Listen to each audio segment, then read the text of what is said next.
Hello students, in this vlog we will discuss about the educational research, but before going to educational research we should know the meaning of the research.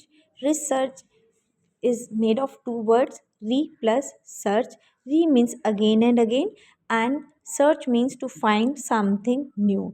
Then it means the research का meaning होता है कि already जो phenomena अक्कर्ड है उसके regard में आपने जो है कुछ और नई चीज़ जो है नई खोज करना।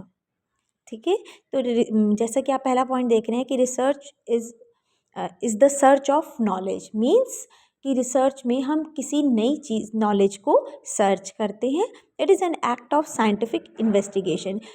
जो रिसर्च है वो एक साइंटिफिक इन्वेस्टिगेशन है, मीन्स एक सिस्टमैटिक प्रोसेस है। अगर रिसर्च के प्रोसेस में से अगर हम कोई भी स्टेप रह जाता है देन वो रिसर्च का फिर हमारा जो प्रोसेस है वो कंप्लीट नहीं होगा, क्योंकि इसमें हमें साइंस की तरह ही स्टेप बाय स्टेप चलना पड़ता है। तो इसलिए जो है research is the art of scientific research. Then research is endless quest for knowledge. This is endless means कि रिसर्च मीन्स कि आप एंडलेस आपकी नॉलेज के लिए आप गेन करने के लिए वेरी कीन है, एंडलेस है।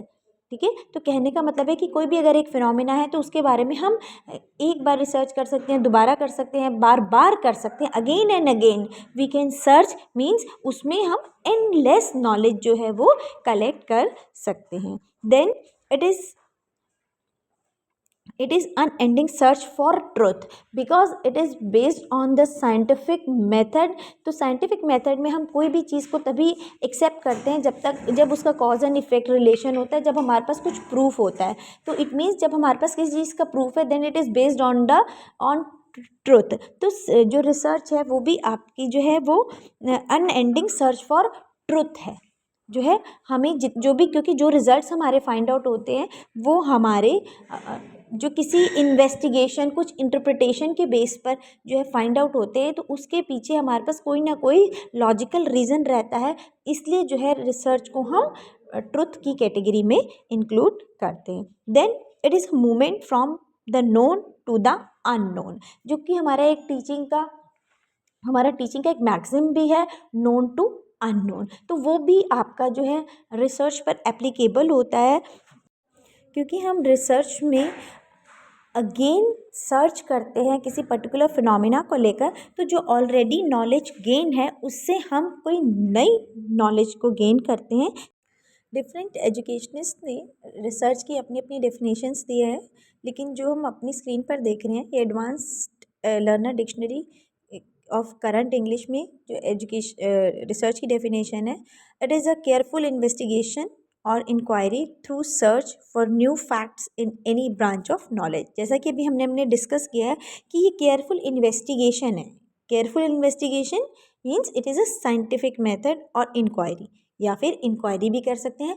जो ऑलरेडी अकर्ड फिनोमिना है उसके रिगार्ड में हम जो है इंक्वायरी भी कर सकते हैं फॉर सर्चिंग न्यू फैक्ट्स, नई नॉलेज ऐड करने के लिए इन any branch of knowledge.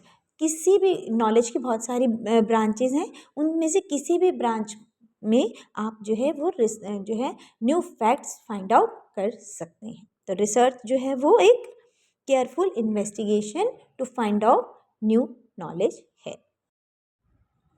Educational research investigate the behavior of the student, teachers, administrators, parents and other members of the community who interact with the educational institutes। Means कि जो educational research है वो एक systematic और scholarly application है जिसमें scientific method use किए जाते हैं। किस पर्पस से? To solute the educational problems.